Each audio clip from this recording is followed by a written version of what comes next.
Graça e paz, meus irmãos, bom dia, boa tarde, boa noite. Eu não sei qual é o momento que você está vendo esta aula, mas eu quero dizer para você que é uma bênção estar com você para nós aprendermos um pouquinho mais da palavra de Deus, tá bom? Você que já é o nosso aluno, isso mesmo, que já nos acompanha no canal, é bom tê-lo conosco mais uma vez.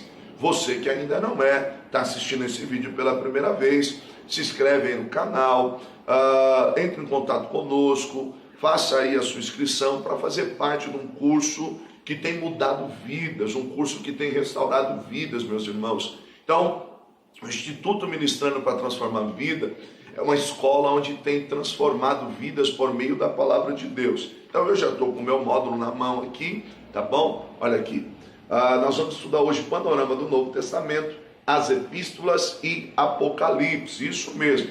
Se você ainda não tem o teu módulo, entre em contato conosco, manda uma mensagem para nós, aí na descrição do vídeo nós sempre colocamos aí os nossos telefones para contato, tá bom? Para nós aprendermos a palavra de Deus. Então, como eu sempre falo, Bíblia na mão, vamos lá, módulo na outra, e aí nós vamos estudar a palavra do Senhor. Mas antes de nós começarmos a estudar o texto sagrado, eu quero te convidar a fazer uma oração, tá bom? Vamos fazer uma oração? Vamos pedir a bênção de Deus sobre as nossas vidas? Vamos lá.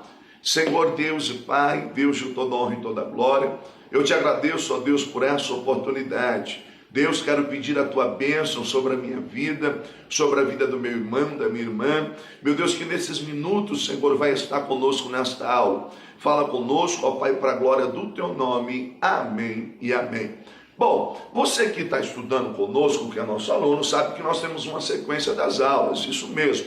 Então hoje nós vamos dar uma olhadinha na Epístola aos Gálatas. O que o Senhor está falando conosco na Epístola aos Gálatas, isso mesmo. Então nós vamos trabalhar hoje também com alguns gráficos que vão ser bênção para a tua vida, bênção para o teu ministério, tá bom? Então vamos lá. A Epístola aos Gálatas ela é um manifesto contra a perversão da graça de Deus. Ou seja, o propósito dessa epístola ser escrita, na verdade, era para combater justamente ou manifestar algo que estava acontecendo dentro da igreja. Por quê? Porque Paulo vai fundar essa igreja. E aí, quando Paulo sai, o que vai acontecer, irmãos? O povo logo vai começar a se corromper por conta de líderes judaizantes que vão se infiltrar no seio da igreja. Então, eles vão chegar a anular a graça de Cristo, na verdade. Porque eles vão dizer, vocês aceitaram a Jesus, tudo isso é muito legal, tudo isso é muito bom, só que tem um detalhe, se vocês não cumprirem os ritos da lei mosaica, tudo isso é vazio. Então vocês precisam sim aceitar o Senhor Jesus, mas também cumprir os rituais da lei. Então é nesse contexto que Paulo ele vai se manifestar e vai escrever esta carta. É interessante, né? Está até aqui no nosso módulo, eu coloco assim, ó. Para Lutero, a Epístola aos Gálatas é a minha epístola. Diante dela sou como preso por laços matrimoniais. Ela é minha Catarine, pois considerava a Epístola aos Gálatas como a expressão máxima da liberdade cristã. Porque não só Paulo vai nos orientar acerca disso, do que está acontecendo, mas vai nos falar da liberdade que nós temos em Cristo. Não preso, a um legalismo, mas nós temos essa liberdade em Cristo Jesus. Então toda a ênfase dessa carta, Paulo vai nos mostrar, combatendo justamente esses líderes judaizantes. Então nós temos aqui também o tema dessa carta. Qual que é o tema dessa epístola? A lei e a graça. Então você vai encontrar em toda a epístola Paulo fazendo menção desses dois temas, a lei e a graça. E dentro disso ele vai também trabalhar aquela questão da libertinagem, porque nós não podemos, então Paulo teria que tratar de duas questões que aconteciam no seio da igreja. Qual era? Você tinha o legalismo, um radicalismo legalista e um radicalismo libertino. Ou seja, e Paulo vai nos mostrar que nós devemos ter o equilíbrio para ir poder desenvolver, como que eu poderia dizer para os irmãos, uma liberdade cristã sadia, né? Não sendo libertino e nem sendo um legalista. Portanto, o tema dessa epístola é a lei e a graça. O propósito, olha que interessante. Pouco tempo depois de Paulo ter partido da Galácia, apareceram alguns mestres judaicos insistindo para que os gentios se submetessem à guarda da lei de Moisés. Paulo escreve para trazer de volta o evangelho, o grupo ao qual repentinamente se afastaram daquilo que aprenderam e tornaram-se legalistas, anulando assim a justificação por meio da fé. Então Paulo tem um propósito de trazer o povo de volta àquilo que eles aprenderam. Diante disso ele escreve em Gálatas 1, versos 6 e 7, admiro-me que vocês estejam abandonando tão rapidamente aqueles que o chamou pela graça de Cristo, para seguirem outro evangelho. Olha o que ele diz, outro evangelho, que na realidade não é o evangelho. Olha, irmãos, o que ocorre é que algumas pessoas estão perturbando, querendo perverter o evangelho de Cristo. Olha como Paulo trabalha essa questão. Surgiram no meio de vocês algumas pessoas dizendo ensinar o evangelho, que na verdade não é o evangelho, é um outro evangelho. Olha que situação, meus irmãos. Aí, a partir daí, Paulo começa a falar do verdadeiro evangelho, que vinha mediante a revelação de Cristo Jesus, e eles precisavam tomar cuidado com esse falso evangelho. Por quê? Por causa das distrações desse falso evangelho, que poderia rapidamente anular a cruz de Cristo, ou a graça de Cristo. Por quê? Porque nós fomos alcançados por essa graça. Portanto, nós deveríamos tomar cuidado. Aí, ele continua dizendo ainda, em Gálatas 1, verso 8 e 9. Olha a riqueza deste verso, irmão. Mas, ainda que nós, ou um anjo do céu, pregue um evangelho diferente daquele que pregamos, seja amaldiçoado, né? Ou anátema. Como já dissemos, agora repito, se alguém anuncia um evangelho diferente daquele que já receberam, seja ele considerado amaldiçoado. Meus irmãos, olha, Paulo, ele se coloca, ele diz assim, ainda que eu, ou um anjo, ou qualquer outra pessoa, venha anunciar a vocês um evangelho aquém daquele que já foi ensinado, não dê ouvidos. Não dê ouvidos, tome cuidado. Meus irmãos, olha o tamanho da grandeza disso. Olha como Paulo está trabalhando essa questão. Ele está dizendo, ainda que por motivo, sei lá, eu venha pirar e querer desviar da graça, não dê ouvido não, fica naquilo que você aprendeu. Infelizmente, irmãos, nós vivemos hoje, a igreja pós-moderna, ela vive daquilo que é a próxima novidade da fé. E aí vai se abraçando tudo aquilo que é oferecido. Então é importante nós tomarmos cuidado e ficarmos naquilo que aprendemos, que é a graça de Cristo Jesus. Então Paulo, na carta aos Gálatas, ele vai trabalhar dessas questões, e aí é importante você ler todo o texto, porque você vai ver a grandeza com que ele vai trabalhar essa questão. Nós temos um texto que vai trabalhar muito bem essa questão, é o Atos 15, que vai nos falar do concílio, né, onde Paulo e Barnabé voltam, e ali eles se reúnem com a igreja em Jerusalém para tratar dessas questões. Por quê? Porque eles pregavam aos gentios, e os gentios se convertiam, e logo depois vinha um líder judaizante, querendo de toda forma circuncidar esse novo irmão, a nova fé, mas levando aos ritos judaicos, e isso estava sendo prejudicial. Então depois você lê lá Atos 15, do 1 ao 31, e você vai entender toda essa questão, como foi trabalhado isso no meio da igreja, sendo que ficou concordado no concílio que eles deveriam apenas se abster, né, da idolatria, da imoralidade sexual e da carne sufocada ali no seu sangue, né?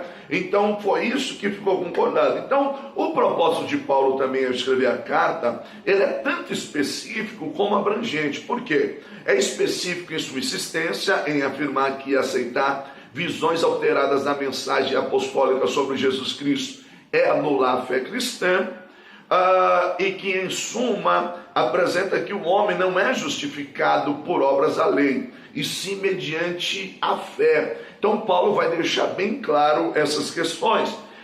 É também abrangente, irmãos, pois no âmbito dos argumentos que Paulo reúne na epístola e nas aplicações que faz da fé, resulta numa vida íntegra. Logo, é verdadeira a frase que vai nos dizer o seguinte: eu não faço para ser salvo, eu não faço porque eu já sou salvo. Ou seja, a partir daí, Paulo vai dar uma virada, irmãos, nessa questão, porque ele vai começar a trabalhar de assuntos concernente à obra da carne e o fruto do Espírito. Percebe a grandeza dessa carta? Porque ele vai apresentar essa questão da lei e da graça. E aí o povo queria circuncidar, queria que eles cumprissem todos os rituais da lei. Paulo vem falando, não, ninguém é justificado pelas obras, mas é justificado pela fé. Só que tem um detalhe: essa justificação que te alcançou, essa salvação que te abraçou, ela tem um detalhe interessante. Qual é? Ela vai resultar não em obras da carne, mas ela vai resultar em fruto do Espírito. E aí nós vamos começar a compreender algumas coisas. Por quê? Porque obra da carne é consequência daquilo que nós fazemos, de escolhas, de decisões. Mas fruto do Espírito é resultado. Resultado do que, professor? Resultado de quem anda com Deus, resultado de quem foi alcançado por essa salvação, resultado de quem foi tocado de verdade por Cristo Jesus. Então, eu não cumpro um mero ritual, mas sim, eu sou alcançado por Cristo, e essa salvação que me alcançou vai gerar em mim o quê? Fruto. O resultado do fruto do Espírito e não obra da carne, tá bom? Deu para pegar? Nós vamos trabalhar agora um pouquinho, então, com alguns gráficos. Eu estou aqui com o meu telão posicionado e aí vai ser melhor para você entender, tá bom? Vamos lá, deixa eu ligar ele aqui. Vamos lá. Então, o que eu quero apresentar para você aqui é o homem natural, tá vendo aqui? O homem natural. Meus irmãos, Deus, quando criou o homem, preste bem atenção para você entender.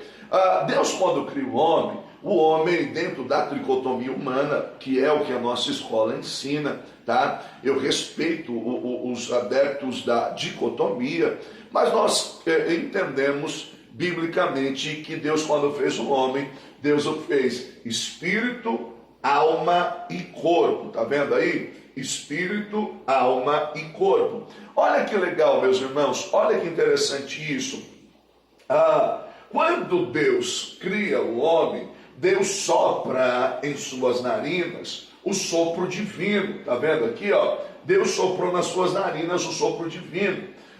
Com o sopro divino, o homem tornou-se alma vivente, e o Espírito Santo passou a habitar no espírito humano, que é a parte que conecta o homem a Deus. Está vendo o nosso gráfico? É apenas um gráfico ilustrativo, mas dá para você ter essa ideia. Então, o Espírito Santo sopra, Deus sopra, o homem torna-se alma vivente, e o Espírito Santo passa a habitar no espírito humano, que é que conecta o homem a Deus. Mas o homem tem uma alma, e na sua alma, o seu eu, está o intelecto, o sentimento e a vontade. A partir daí nós temos personalidade, caráter, temperamento. Lembra dos 4 temperamentos? Sanguíneo, colérico, melancólico, fleumático. Irmãos, a sede entre o espírito e a alma, nós chamamos ela de coração. Isso mesmo, coração. E a sede entre a alma e o corpo, nós chamamos aqui, né, de mente, né? Mas a alma no grego, a palavra alma no grego é psique, né? Já nos dá essa ideia. Então, sai da alma do homem, veja bem, os instintos humanos. Os instintos humanos: aquisição, alimentação, reprodução, autopreservação, domínio, comunhão. Todavia, no corpo nós temos os instintos do homem do corpo, né? A visão, a audição, o olfato, o tato, o paladar, que são os sentidos do corpo do homem. São por meio desses sentidos que o homem se identifica com o meio ambiente aonde vive, tá legal? Tá dando para entender até agora? Espero que sim. Esse é o primeiro estado do homem, quando Deus cria o homem. Ou seja, o homem ele é dotado de consciência. Deus coloca no homem o amor, né, nas 4 categorias de amor. O amor ágape, que é compartilhado pelo Espírito Santo de Deus. O amor filos, estou dizendo, e também, né, o amor eros, que parte daqui do instinto, do corpo do homem, né? Deus colocou isso no homem, foi Deus que fez o homem nesse seu primeiro estado. Mas o que acontece, irmão? Quando Adão peca, olha o que vai acontecer. Quando o homem peca, aqui já é um outro gráficozinho. É o homem no seu segundo estado, é o homem pós-queda. Tá vendo aqui, o homem pós-queda. O que vai acontecer? Quando o homem peca, queridos, o Espírito de Deus não mais habita no espírito humano. Logo, o espírito humano está vazio, morto. Ou seja, Isaías 59, os vossos pecados causam separação entre vós e o vosso Deus. Ou seja, o espírito do homem está vazio. Quem é que está reinando no coração do homem? O seu próprio eu, as suas próprias vontades. Ele não mais é guiado pelo Espírito de Deus. Logo, o seu coração está vazio. Se o seu coração está vazio, o seu coração está ligado aqui, irmãos, a tudo aquilo que é as suas vontades. E aí, olha que detalhe interessante. A união, essa união do meu coração aqui, irmãos, com a minha alma, com o meu corpo, toda essa ligação, nós chamamos ela biblicamente de carne. Por isso que quando nós falamos das obras da carne, é porque tudo aquilo que eu tenho vontade, os meus instintos querem, e aí o meu coração abraça isso, vai resultar no quê? Em obra da carne. Então nós precisamos tomar cuidado, por quê? Porque quando o espírito do homem está vazio, o que vai acontecer? Irmãos, o que vai refletir sobre ele é justamente a obra da carne, ou seja, o seu eu, o seu ego vai falar bem mais alto. Mas olha que interessante isso, irmão, fica aí de olho no nosso gráfico.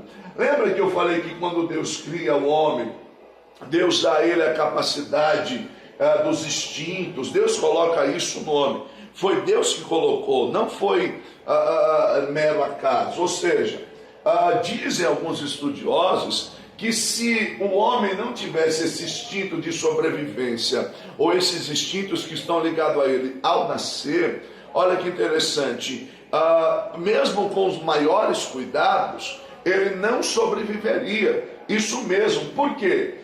No instinto aqui de alimentação, quem é que avisa para um bebezinho chorar quando ele está com fome? Não é verdade? Às vezes os pais olham assim e dizem assim, olha, ele está chorando, eu acho que ele quer comer, eu acho que ela quer comer. Então, meus irmãos, esses instintos são que ajudam o homem na sua sobrevivência. Mas olha, pensa em algo interessante aqui comigo, meus irmãos. Quando o Espírito Santo deixa de habitar no espírito humano, logo vai acontecer o quê? O desequilíbrio dos instintos. E à medida que o homem começa, menino, adolescente, começa a crescer, o pecado começa a cada vez ficar mais forte, desequilibrando esses instintos. Por exemplo, o instinto de aquisição vai gerar o quê? Inveja, ciúmes, aquisição, eu quero para mim, tudo tem que ser meu. de alimentação vai gerar o pecado da bebedice, da gula, porque está desequilibrado. O instinto de reprodução, queridos, foi Deus que colocou os hormônios sexuais no corpo humano. Foi Deus que dotou o homem com essa habilidade. Mas olha o que acontece quando há esse desequilíbrio. Ou seja, isso vai virar na prostituição, na impureza, na lascívia, o de autopreservação, inimizade, egoísmo, domínio, iras, pelejas, homicídio, idolatria, feitiçaria. Está dando para pegar aí? Ou seja, o que vai acontecer? Através dos sentidos do corpo, visão, audição, irmãos, a mente deseja, o corpo é um conjunto. E aí o que vai acontecer? Os nossos olhos e os nossos ouvidos são portas de entrada para o nosso ser. Aquilo que eu vejo, aquilo que eu ouço, vai resultar em desejos, em vontades, e tudo isso, se eu não tiver o Espírito Santo de Deus habitando no meu espírito, vai gerar o quê? Obras da carne. Isso mesmo. Então nós precisamos tomar muito cuidado com isso. Mas quando Paulo está tratando na carta aos Gálatas, ele vai fazer essa questão do homem espiritual e do homem carnal. Ele fala, não, mas o homem é um só. Eu sei, querido, mas veja bem, quando o Espírito Santo reina sobre nós, quando ele está no trono da nossa vida, é como Paulo diz, não vivo mais eu, mas Cristo vive em mim. Ou seja, o meu coração foi cheio da palavra de Deus, ele foi circuncidado pela palavra, e a partir daí eu tenho uma vida plena de Deus. Mas há uma solução para o homem. Isso pode mudar. Como? Se o homem aceitar a Cristo, ele é salvo desse passado de pecado espiritual. Isso mesmo, ele precisa do quê? Aceitar a Cristo. Então o que Paulo está tratando aqui é que, irmãos, se nós não vivermos pelo Espírito, está vendo aqui? Se nós não andarmos guiados pelo Espírito, o que vai acontecer conosco? Veja bem, o meu eu vai estar reinando, as minhas vontades, e não um homem espiritual, mas sim eu vou me tornar um homem carnal, ou seja, dando vazão aos meus desejos, aos meus instintos. Mas quando Cristo trabalha no homem, as coisas mudam. Deixa eu te mostrar aqui, nesse gráficozinho. O homem debaixo da lei do pecado, o velho homem, Gálatas 5, 19 e 21. Irmãos, olha que interessante. Lembra que eu falei nesse último gráfico aqui, que os instintos estão desequilibrados? Vocês lembram? Então, o que é o pecado? Na verdade, é o desequilíbrio dos instintos. O homem desequilibrado, por quê? Porque quem vai ajudar ele a controlar isso é o Espírito Santo habitando nele. Mas uma vez que o Espírito Santo está longe dele, ele não anda no Espírito, ele anda na carne. Ou seja, a carne, lembra dessa conexão, dessa junção aqui, tá vendo? Aqui, essa união do meu eu, com o meu corpo, com o meu coração. Eu faço aquilo que eu tenho vontade. Isso é carne. A partir daí, eu não ando pelo Espírito, eu ando segundo a carne. Então eu vou fazer tudo aquilo que eu tenho vontade, que está desequilibrado. Mas, olha que interessante, queridos, a união da alma, o meu eu, mais o meu corpo, é igual obras da carne. Olha aqui, eu até coloquei aqui esses desenhos aqui. Olha que interessante. Imoralidade sexual, impureza, idolatria, feitiçaria, ódio, discórdia, ciúme, ira, egoísmo, dissensões, facções, inveja, embriaguez, orgias e coisas semelhantes a essa. Tudo isso aqui é a velha natureza do homem. É o homem debaixo da lei do pecado. Aí Paulo está falando para a igreja aos Gálatas o seguinte, queridos, vocês não conseguem eliminar isso cumprindo obras. Vocês são justificados por meio da graça, por Cristo Jesus. Quando Cristo habita em vocês, vocês aceitaram a Cristo, haverá essa mudança. Por quê? Porque quando Cristo começa a habitar em nós, o homem é justificado pela fé, não é isso? Ou quando o homem é justificado pela fé, ele é morto para o pecado. Ou seja, o Espírito Santo ajuda trazendo o equilíbrio dos instintos. Gálatas 5:22. E aí nós temos o quê? Não o velho homem, mas o novo homem, tá? O Espírito Santo reinando, nasce o fruto do Espírito. Está aqui embaixo, talvez não dê para você ver muito bem, na nossa tela aqui. Mas olha que interessante, o Espírito Santo, mais a fé, mais a palavra no coração, tudo isso chama o quê? Regeneração. Está bem aqui embaixo, aqui na sua tela, aqui, ó. Regeneração. Então o Espírito Santo trabalhando em mim, mais a fé, sendo justificado pela fé, a palavra inundando o meu coração. Qual que é o resultado disso? Regeneração. A partir daí nós temos o quê? Olha que interessante, o fruto, né, do Espírito, que é longanimidade, benignidade, bondade, amor, gozo, paz, fé, mansidão e temperança. Esses são o fruto do Espírito. Então o homem precisa, se faz necessário, de um novo nascimento, ou seja, que Cristo passe a reinar na sua vida. Olha aí que interessante. Veja aqui nas obras da carne, em quais áreas ela atua na vida do ser humano. Olha como isso é sério. Irmãos, pelo menos 4 áreas vão ser afetadas pela obra da carne, que vão ser atitudes da nossa natureza, dessa natureza pecaminosa. Primeiro, vida sexual. Olha aqui, ó, prostituição, impureza, lascívia. O que é a prostituição? Imoralidade sexual, impureza, homossexualismo, fornicação, adultério, pornografia, sensualidade. Percebe que a obra da carne, ela vai atuar numa área chamada da vida sexual. E, irmãos, o sexo é bênção, viu? O sexo é bênção. Foi Deus que criou o sexo, não foi Satanás, não. Eu falo isso em encontro de casais, é muito legal. A gente tem uma palestra que nós trabalhamos essa questão. Mas veja bem, irmãos, mas com o desequilíbrio, o homem longe de Deus, isso vai gerar um desequilíbrio, que vai gerar o quê? Um pecado. Então nós precisamos tomar cuidado. Vida religiosa, um homem longe de Deus, vai gerar o quê? Obra da carne, idolatria e feitiçaria. O que é idolatria? Cultuar a Deus por meio de imagens, etc. Aqui entra algo conhecido como ídolos do coração, viu, meu irmão? Tem muito servo de Deus, serva de Deus, que, não, mas eu não tenho imagem de escultura, eu não tenho isso, mas criou ídolos do coração. Deixa aqui abrir um parênteses aqui, que se faz necessário, uma notinha de rodapé aí. Meus irmãos, muito fácil nós levantamos ídolos do coração. Como assim?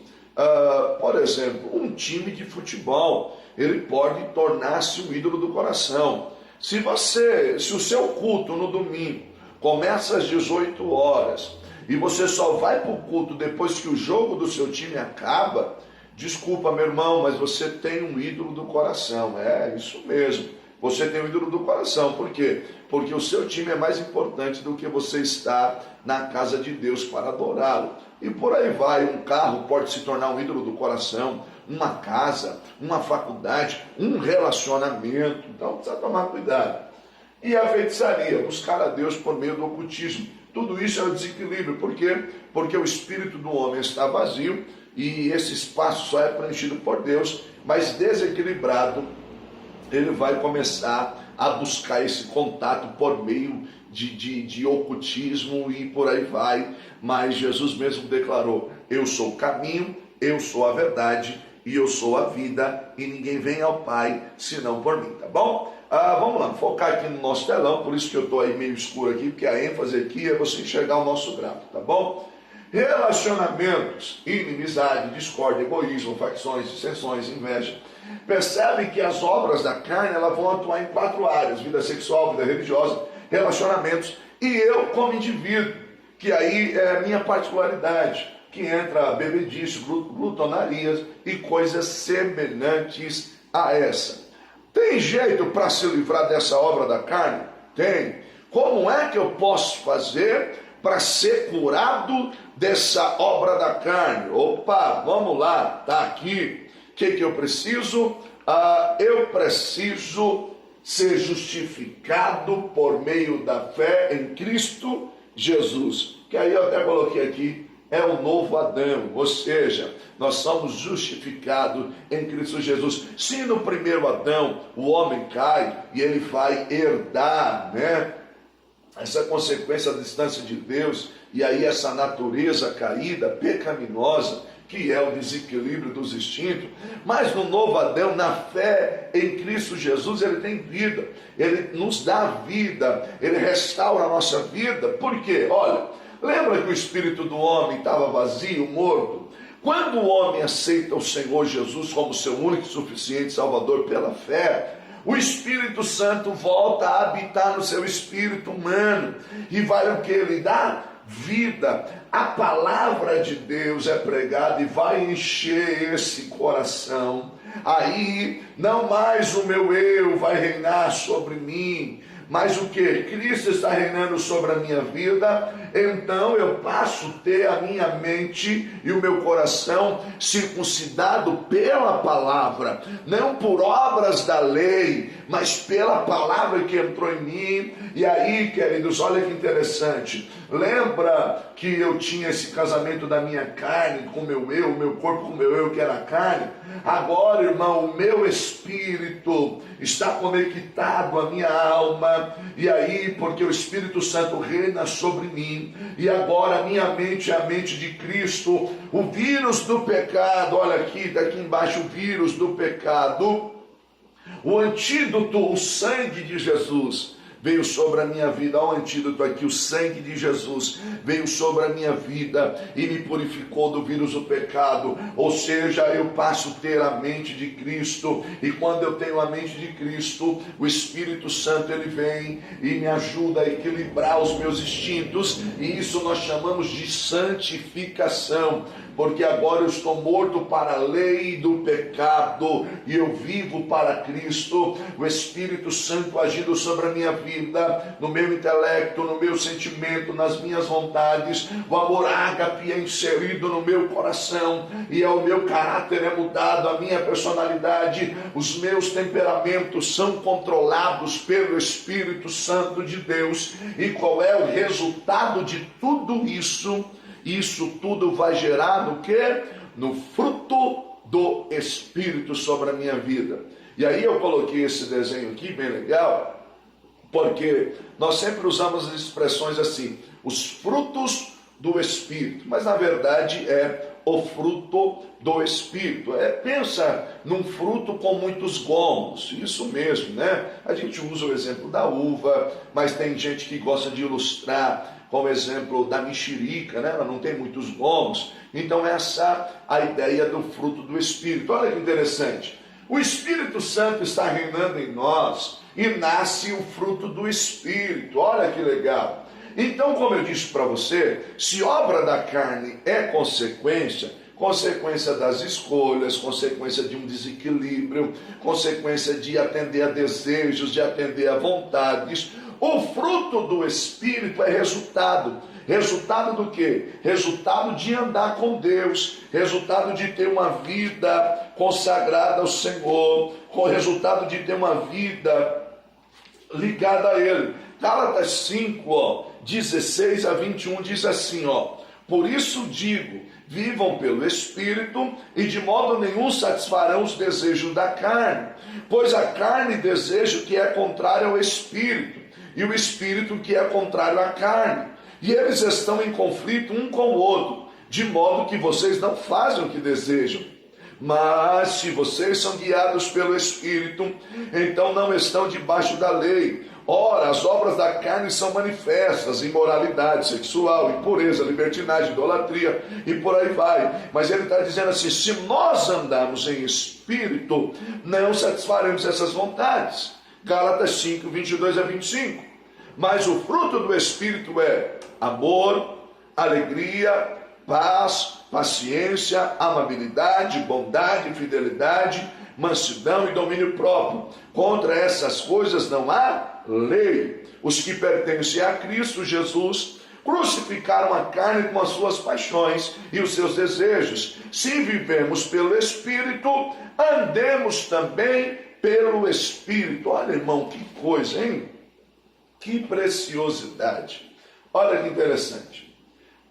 O fruto do Espírito, até para você ver aqui, olha que legal. Na verdade, irmãos, o fruto do Espírito, a base dele é o amor. Eu até coloquei aqui, ilustrei aqui, tá vendo aqui, ó? A base dele, a estrutura dele é o amor. Por quê? Olha aí, eu já li para você, mas ó, longanimidade, paz, alegria, benignidade, bondade, fidelidade, mansidão, domínio próprio, o amor. Mas olha como que é interessante. Aqui, acompanha aqui comigo, ó.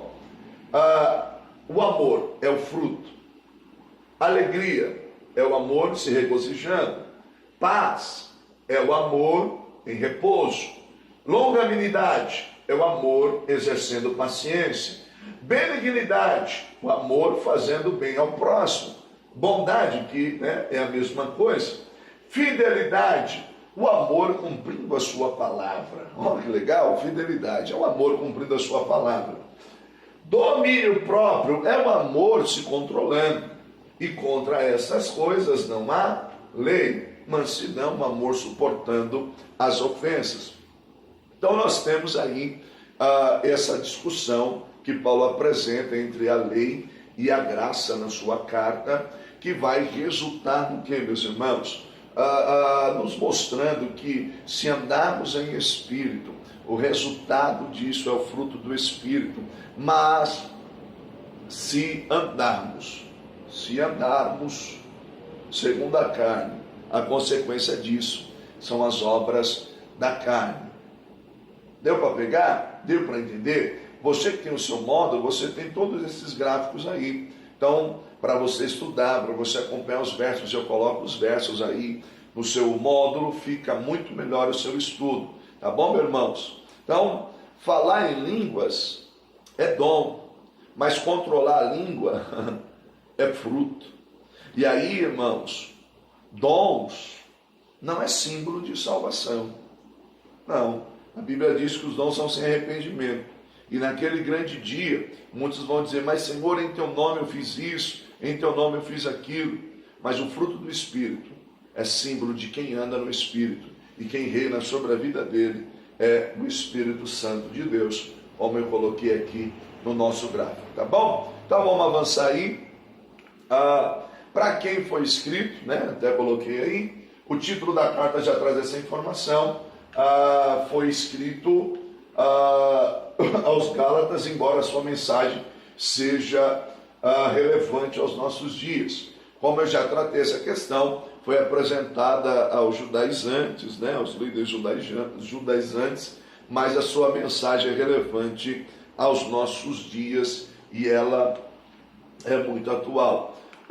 Quando ela foi escrita, não há concordância entre os estudiosos quanto à sua data. Há pelo menos 3 posições aí, mas acredita-se que também ela tem a grande influência quando eles voltam da viagem missionária e vão ao concílio ali por conta das questões que estavam acontecendo. Então, você tem cerca de 50 depois de Cristo, o lugar Antioquia pode ser sua composição, mas há também aqueles que acreditam no outro extremo, os que dizem que só foi durante a prisão romana do apóstolo Paulo em 60 depois de Cristo.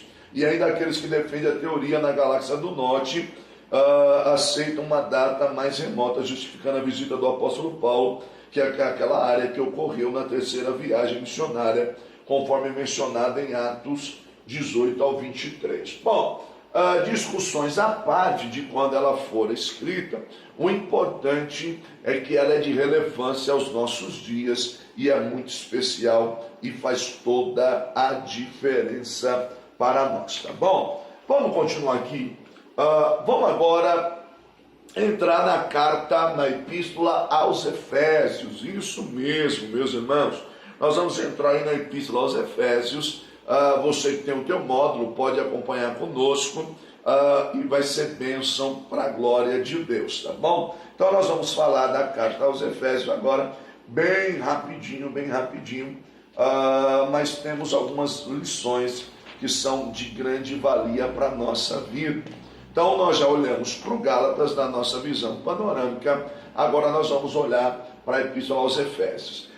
Deixa eu falar algo para você. Olha que interessante. Éfeso, irmãos, era uma cidade portuária estratégica tão importante quanto as cidades de Alexandria, no Egito, e Antioquia, na Síria. Situava-se no extremo ocidente da Ásia Menor, na atual Turquia, e era o porto mais importante do Mar Egeu, na principal rota entre Roma e o Oriente. É nesse ambiente que o apóstolo Paulo vai estabelecer uma igreja, que ela vai ser fundada no ano 53 depois de Cristo. Olha que interessante, irmãos. Olha a grandeza disso que eu estou lhe falando. Veja bem, olha o que acontece. Em Éfeso, nós tínhamos aquilo que é considerado o grande templo, a deusa Diana, que era considerado uma das grandes maravilhas do mundo antigo. Isso mesmo. Irmãos, todo o comércio dessa cidade girava em torno deste templo. Então, os nichos, as miniaturas, as estátuas, tudo aquilo, o comércio da cidade funcionava em torno deste templo, ou seja, toda a movimentação financeira, a arrecadação dessa cidade tinha sua maior fonte ligada ao templo, os visitantes, turistas. No meio desse contexto, um lugar muito idólatra, Deus vai usar o apóstolo Paulo para estabelecer uma igreja ali. E essa igreja, ela vai crescer com muito fervor, uma igreja que vai começar com muita graça, com muita unção, de modo que, se você olha lá o texto de Atos 19, você vai ver que quando Paulo começa a pregar, olha que interessante, o povo começa a trazer os seus livros de feitiçarias e fazem uma grande pilha em praça pública, e isso vai ser incendiado. E isso vai incomodar os comerciantes, e Paulo vai enfrentar grande oposição. Mas essa aí era a cidade de Éfeso, tá bom? Mas vamos olhando aqui para a carta, o tema dessa epístola, o evangelho das regiões celestiais. Olha que grandeza é. Por que, irmãos? Porque Paulo vai tratar de assuntos nessas epístolas que ele não tratou nas outras. Ou seja, essa epístola não é uma resposta a possíveis heresias que estavam acontecendo no seio da igreja, como nós vimos nas outras cartas, como nós vemos na carta aos Coríntios. Paulo não está escrevendo para debater algo que está acontecendo, ou como nós vimos agora nos próprios Gálatas. Não, Paulo não escreve essa carta para justamente combater um erro, combater os judaizantes, não.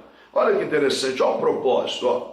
Paulo tem o propósito que os seus leitores cresçam na fé, no amor, na sabedoria e na revelação do Pai da Glória. Ele faz esse apelo aos seus leitores. Meu irmão, se você não leu essa carta ainda, você precisa ler, tem temas teológicos, a grandeza desta carta é algo excepcional. Vamos lá. O propósito de Paulo é que os crentes de Éfeso tenham um conhecimento mais profundo dos propósitos divinos, por meio de uma visão mais ampla do mundo espiritual. Meu irmão, ele já começa falando da posição da igreja no mundo espiritual. É maravilhoso essa carta, Não havia uma situação específica nem qualquer controvérsia que provocasse a necessidade dessa carta.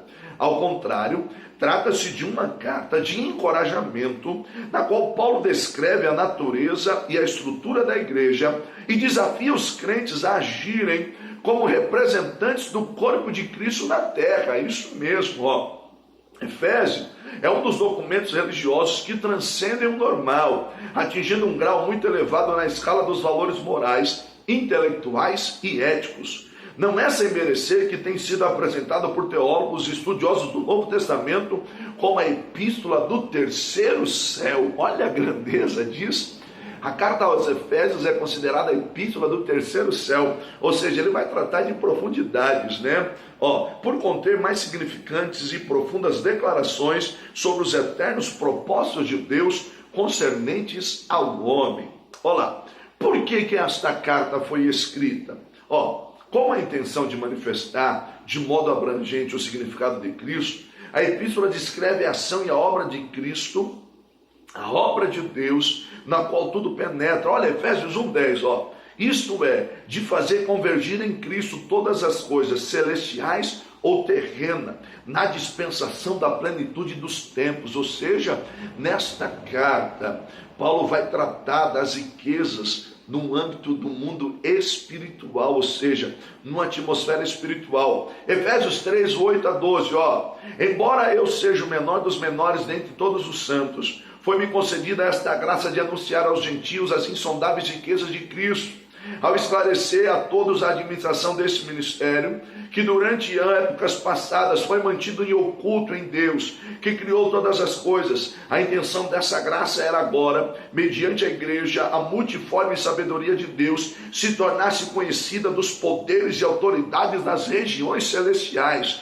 de acordo com seu eterno plano que realizou em Cristo Jesus nosso Senhor, por intermédio de quem temos livre acesso em Deus e confiança pela fé nele. Paulo vai dizer que em Cristo Jesus nós temos acesso a essas riquezas do reino, do mundo espiritual. Meu irmão, a igreja precisa conhecer isso. Paulo vai dizer que essa autoridade, ela foi dada à igreja. Então ele dá essa ênfase, ou seja, na relação que existe entre Cristo, que é o cabeça, e o seu corpo, que é a igreja, o poder que este corpo tem por intermédio de Cristo, que é o cabeça. Irmãos, essa carta ela é tão rica que Paulo ele vai tratar, por exemplo, a epístola gêmea dela é Colossenses, é Colossenses, mas o que acontece?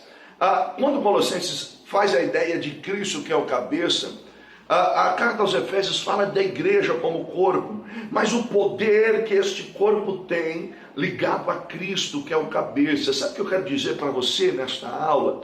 Meu irmão, que você tem poder e autoridade que foi delegada por Cristo. Cristo é o cabeça, você é o corpo, mas se a cabeça triunfa, você também vai triunfar. Se a cabeça venceu, você também vai vencer. Se a cabeça é vitoriosa, você é o corpo de Cristo, você também é vitorioso. Oh, meu irmão, recebe essa palavra. Então essa carta, ela é muito rica, ela é de uma grandeza sem igual. Por quê? Porque a igreja, ela adentra as regiões celestiais. Então você quer conhecer um pouquinho mais do mundo espiritual? Adentre essa epístola, mergulhe nela e você vai ver a grandeza disso. Quando é que ela foi escrita? Vamos lá. Essa é uma das 4 epístolas que Paulo escreveu durante a sua prisão em Roma. Ela é conhecida como a carta da prisão, né? Ou as epístolas da prisão. Olha que interessante, você tem aqui uma variação de data, 59 a 61 a 62 depois de Cristo.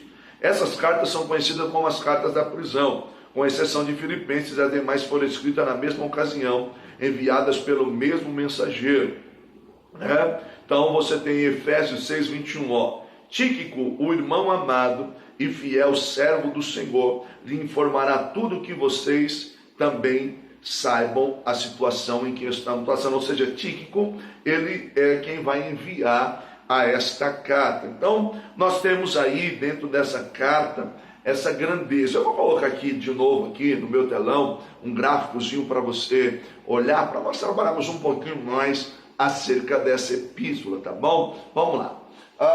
Então, como eu já apresentei para vocês o propósito, tá bom, para que ela foi escrita. Mas olha que interessante, nós temos aqui alguns assuntos que são desenvolvidos dentro dessa epístola, alguns assuntos que são trabalhados dentro dessa carta. Eu até coloquei aqui, a armadura de Deus, bem legal, tem isso aqui também no seu módulo. Mas os mistérios de Deus são tratados dentro dessa carta, lugares celestiais, você tem a graça de Cristo que vai ser trabalhada, as riquezas da glória, o livramento do pecado, a unidade dos santos, unidade com Cristo, uma nova maneira de andar. Olha que interessante. Relações humanas construtivas, a guerra contra o mal, principados, potestades, a armadura de Deus. Ou seja, todos esses temas são abordados dentro dessa epístola e você precisa trabalhar ele, você precisa ler, buscar, porque você vai ver, irmão, com tamanha grandeza que é estudar essa carta. Nós adentramos verdadeiramente nas regiões celestiais. Você vai ver o quanto isso é rico, o quanto isso vai ser bênção para você, tá bom? Vamos lá. Aí você tem aí, quem tem o nosso módulo, o esboço que está na página 36 e 37. No esboço, nós tratamos da posição do crente em Cristo. Quando você lê essa carta, você descobre a sua posição em Cristo Jesus. Nós trabalhamos a oração do apóstolo por discernimento. Você tem a ideia passado, presente e futuro do crente, ou seja, onde é que você estava antes, como era o seu estado, a sua antiga separação, você não tinha esperança. Aí depois você tem o apóstolo Paulo falando do ministério e a mensagem, a oração de poder, responsabilidade do crente, o chamado do crente para a pureza, a vocação do crente para a vida cheia do Espírito, vocação do crente na batalha espiritual. Dentro disso, eu quero trabalhar com você uma lição prática aqui dentro dessa epístola. Eu queria que você prestasse. Vamos lá, eu vou trabalhar com você essa questão da batalha espiritual. Então eu quero falar com você sobre algumas lições práticas na epístola aos Efésios. Isso mesmo, meus irmãos. Então o primeiro assunto que eu quero tratar com você é a batalha da fé. Isso mesmo, nós vamos trabalhar essa questão da batalha da fé. A Efésios 6, 10 a 18, o texto você já conhece. No demais, irmãos meus, fortalecemos no Senhor e na força do seu poder. Revestir, pois, de toda a armadura de Deus, para que possais estar firmes contra as astutas ciladas do maligno. Então nós vamos trabalhar agora um pouquinho essa questão da batalha da fé. Depois você lê na sua casa aí com calma todo o texto, Efésios 6, do 10 ao 18. Mas é uma lição que eu quero pensar com você dentro dessa epístola. Então, eu já te dei essa visão panorâmica de quando foi escrita, para quem foi escrita, qual o propósito dela ser escrita. Mas eu quero trabalhar com você agora essa lição prática dentro da carta aos Efésios. E você tem o nosso módulo, acompanha aí, busca. Mas essa lição eu preciso trabalhar com você, tá bom? Então vamos lá. A primeira lição que eu quero pensar com você são as orientações acerca do campo de batalha. Todos nós travamos uma batalha da fé, isso mesmo, todos nós passamos por um processo aí, uma batalha grande. Então eu quero aqui, à luz das Escrituras, te dar algumas orientações na batalha da fé. Então se eu fosse você que é o nosso aluno, anota, tá bom? Isso não está no seu módulo, é uma lição prática, eu te dei a visão panorâmica. Agora nós descemos, pegamos a nossa mochila e vamos aqui em solo por Efésios 6 para tentar trabalhar essas lições. Vamos lá. Orientações acerca do campo de batalha. Efésios 6:10. No demais, irmãos meus, fortalecidos no Senhor e na força do seu poder. Legal. Então, a primeira lição que eu quero pensar com você aqui, a fonte do poder. Qual é a fonte do poder? Qual é a energia desse poder, meu irmão? Você pode me falar? Eu até coloquei aqui como exemplo, da onde vem a energia para ligar o carro? Da bateria. Isso mesmo, correto? É preciso entender, irmão, que a nossa fonte de energia é Deus. Nessa batalha da fé, a nossa força vem de Deus. Não vem de bens materiais ou do dinheiro, mas do Senhor e na força do seu poder. Meu irmão, nessa batalha da fé, você precisa entender que o que você precisa vem de Deus, que aquilo que você necessita está nas mãos de Deus. Então a força que vai vir para você vencer essa tribulação, a força que vai vir para você vencer essa adversidade, ela está no Senhor. Talvez você está dizendo assim, mas eu estou numa peleja, eu estou numa batalha. Eu quero dizer, no demais, irmãos meus, fortalecemos no Senhor e na força do seu poder. A primeira orientação do campo de batalha é que a fonte do seu poder está em Deus, não está nos bens materiais, não está no dinheiro, não está na influência. Você precisa e eu preciso de Deus. Amém? Vamos lá. A segunda orientação do campo de batalha. É preciso se revestir. Isso mesmo, se faz necessário se revestir. Olha o que o texto diz. Verso 11. Revestir, pois, de toda a armadura de Deus, para que possais estar firmes contra as astutas ciladas do diabo.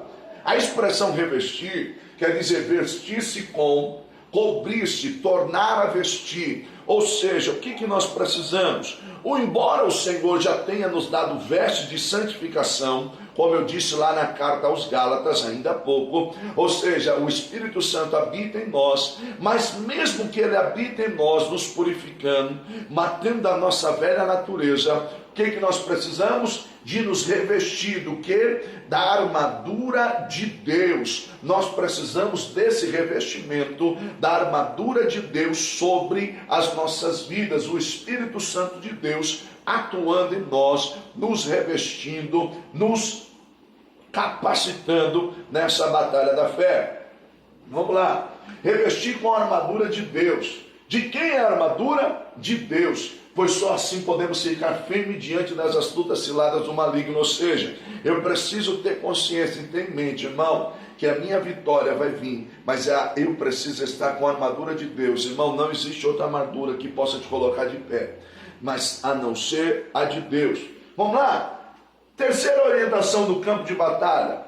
Contra quem estamos lutando? Olha o que o texto diz. Porque a nossa luta não é contra a carne e o sangue, mas sim contra os principados e potestades, contra os príncipes das trevas deste século, contra as hostes espirituais da maldade nos lugares celestiais. Olha esta terceira orientação. Fica aí, não para esse vídeo, não, irmão, não sai dessa aula. Olha que interessante. Primeiro, não é contra a carne nem o sangue. Opa, peraí. Então quer dizer que a nossa luta não são contra pessoas. Ou seja, o nosso inimigo não é físico. Talvez nós não estamos obtendo êxito na batalha da fé, porque estamos lutando com o inimigo errado. O texto diz que não é contra a carne e sangue. Então, o nosso inimigo não é físico. Aí, olha a informação do texto. Mas sim contra os principados e potestades. Opa, peraí. Então quer dizer que o nosso inimigo é invisível, porém real. Ou seja, o nosso inimigo é espiritual. Meu irmão, olha como que isso é sério. Você não está lutando contra pessoas, o seu inimigo não é físico, ele é espiritual, todavia ele é real. Você não vê, mas ele existe.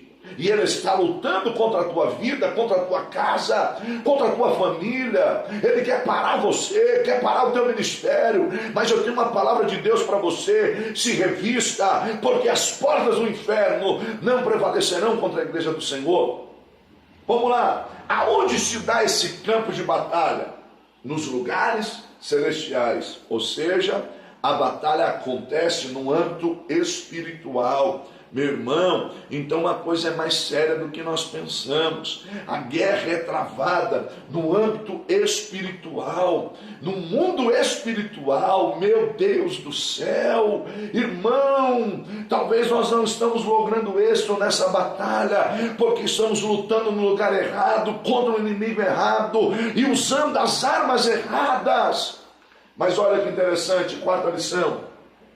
É preciso que a armadura esteja completa. Olha o que o texto diz. Não podemos ir para a batalha apenas com parte da armadura. Revestir, pois, de toda a armadura. Ou seja, porque o dia mau vai chegar. Então, como nós não sabemos quando é que ele vai vir, é necessário estar com a armadura completa. E o texto ainda diz assim: e havendo feito tudo, ficai firme. Olha o que ele diz. Fica na posição. Ainda que você tenha aí já feito tudo, você tem que ficar na posição. Olha que legal isso.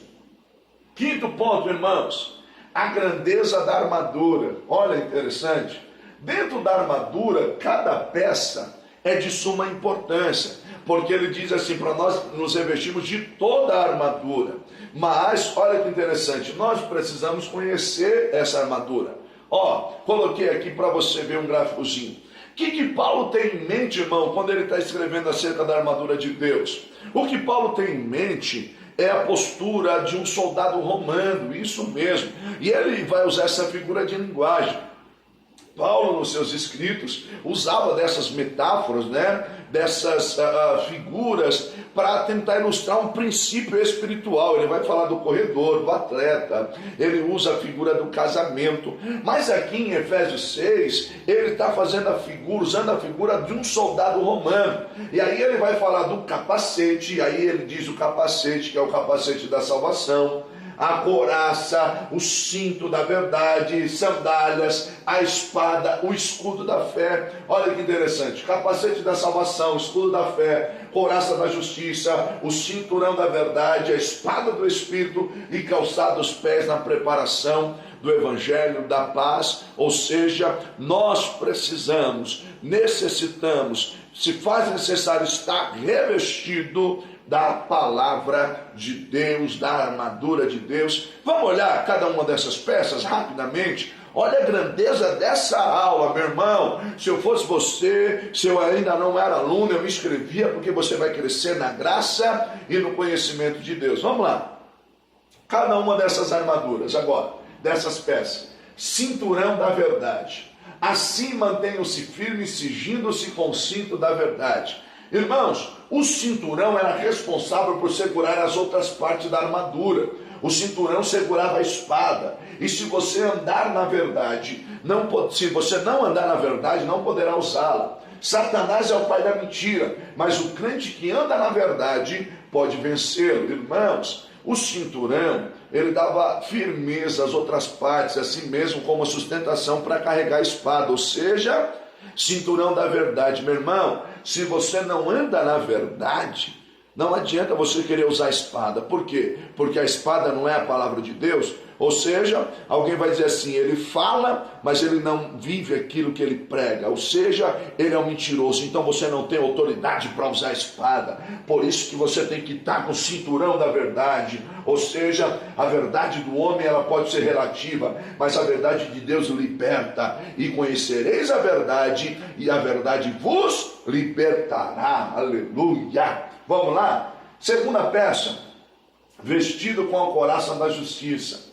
A couraça era feita de metal, irmãos. Ela protegia do pescoço ao peito, ou seja, o coração e os órgãos vitais. O crente precisa ter um coração justo, guardado o seu coração de toda injustiça.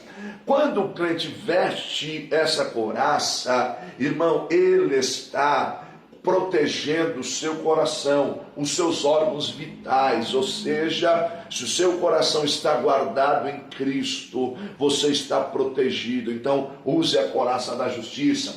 Calçar os pés na preparação do Evangelho da paz. Olha que interessante. Essas sandálias, elas protegiam os pés dos soldados quando eles iam, nas estradas. Essas sandálias tinham cravos embaixo, isso mesmo.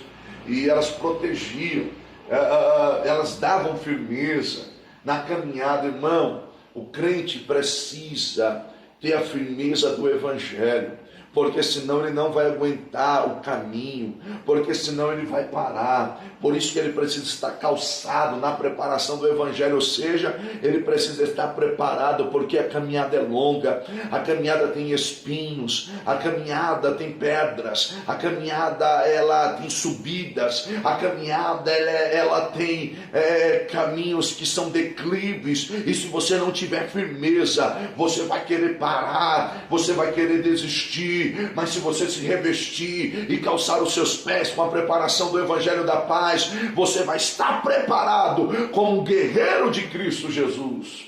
Vamos lá? O escudo da fé, isso mesmo, o escudo da fé. Era um escudo de 1,60 m por 70 centímetros de largura, meus irmãos. Era de madeira revestido de couro molhado para apagar os dardos inflamados ou as flechas acesas. É interessante, irmãos, que Paulo vai chamar esse escudo de escudo da fé. Por quê, irmão? Porque quando o dardo era atirado, o soldado com o escudo em punhos, ele protegia. E as flechas que vinham incandescentes, acesas, elas batiam no couro que estava molhado e apagavam. Paulo vai dizer que através da fé, nós vamos vencer os ataques do inimigo. Essas flechas não vão nos ferir. Ou seja, você precisa ter em punhos o escudo da fé, porque Satanás vai tentar soprar no teu ouvido que você não vai conseguir, vai tentar soprar que não vai dar certo, que você não vai conseguir, que as coisas não vão dar certo para você. Mas deixa eu dizer algo para você: Deus tem algo especial para a tua vida. Você vai vencer pela fé, você vai triunfar pela fé, e o nome de Deus Deus vai ser glorificado sobre a tua vida. Meu irmão, recebe essa palavra, creia nessa palavra. Deus tem o melhor para você, Deus tem o melhor para a tua casa, Deus tem o melhor para a tua família. Vamos lá? A espada, ou o capacete da salvação, eu já ia logo para a espada, eu quero ir logo para a espada, né, que é a palavra de Deus. Mas olha o capacete da salvação. Usem o capacete da salvação, Efésios 6,17. O maior campo de batalha, irmão, ultimamente tem sido a mente humana. Ou seja, muitas das nossas batalhas são vencidas ou perdidas primeiramente no campo da mente. Sabe por quê, irmãos? Às vezes, no campo da mente, nós perdemos as nossas batalhas, nós desistimos de lutar, nós entregamos os pontos, mas o que Deus tem para você é uma vida de vitória. Então guarda a tua mente em Cristo, põe o capacete da salvação, esteja com a tua mente blindada, porque Deus quer guardar você, quer guardar a tua casa, Deus quer te dar livramento, é isso que Ele tem para nós. E por último aqui, a espada do Espírito. Olha que interessante, a única parte da armadura que atacava era a espada do Espírito. Irmão, Jesus venceu na batalha, na tentação no deserto, usando a palavra. E nós devemos avançar em linha de frente, usando a palavra. Nós vamos vencer por meio da palavra. É a palavra que nos guia, é a palavra que nos orienta, é a palavra que nos faz atacar e vencer. Vamos vencer por meio da palavra. Use a espada do Espírito. E aqui, por último, aqui a sexta lição. Mesmo que nós já temos nos revestido, feito tudo, sabe o que nós precisamos, meu irmão? Perseverar em oração. Olha o que o texto diz. Orem no Espírito em todas as ocasiões, com toda oração e súplica. Tendo isso em mente, estejam atentos e perseverem na oração por todos os santos. Orem também por mim, para que quando eu falar, seja me dada a mensagem, a fim de que eu destemidamente torne conhecido o mistério de Cristo. Infelizmente, depois de uma grande vitória, irmão, nós baixamos a guarda, nós deixamos de orar. O ataque acontece no momento em que nós menos estamos esperando. E a perseverança em oração vai nos manter vigilante e o nome de Deus vai ser glorificado. Meu irmão, a carta aos Efésios é de uma grandeza sem igual. Paulo vai falar desses temas, ele vai tratar do corpo de Cristo. Por que eu trouxe essa lição? Leia toda a carta. Eu te dei uma visão panorâmica, mas pegue a sua mochila, como nós fizemos agora, e ande pelos caminhos de Efésios. Você vai ver a posição que a igreja tem, a autoridade que foi dada à igreja. Mas Deus não só deu essa autoridade, mas Ele mostrou onde nós estávamos e onde nós estamos agora. Ele vai tratar de um relacionamento entre a esposa e o esposo, que é a igreja. Mas ele diz assim: olha, eu te dou a minha armadura, eu quero te revestir, para que você possa vencer as astutas ciladas do maligno. Então, meu irmão, fica com esta palavra, fica aí com esta aula. Hoje nós estudamos a carta aos Gálatas e aos Efésios. Fica com Deus, que Deus te abençoe. Creia que na batalha da fé você é mais que vencedor, porque é o Senhor que peleja por você e Ele te concedeu essa armadura para você lutar. Tá bom, meu irmão, minha irmã? Que Deus te abençoe. Um beijo no teu coração. Fica conosco, se inscreve no canal, tá bom? Indica para alguém, para que essa escola possa crescer. Irmãos, eu tenho tido muitos testemunhos de vidas que têm sido transformadas por meio da palavra, ministérios que têm crescido, pessoas que têm se tornado grandes pregadores para a glória de Deus. Não que o professor Anderson tenha alguma coisa, não, mas é porque nós estamos estudando a palavra, e essa palavra é viva, ela é poderosa, ela nos faz crescer, nos faz avançar, tá bom? Que Deus te abençoe, um beijo no teu coração, que Deus abençoe a tua casa, a tua família, os teus. Fica com Deus e até a próxima, se Deus quiser. Até a próxima aula, estudando as próximas epístolas, tá bom? Não perde não, Deus te abençoe, um abraço no teu coração, fica com Deus e até a próxima. Tchau!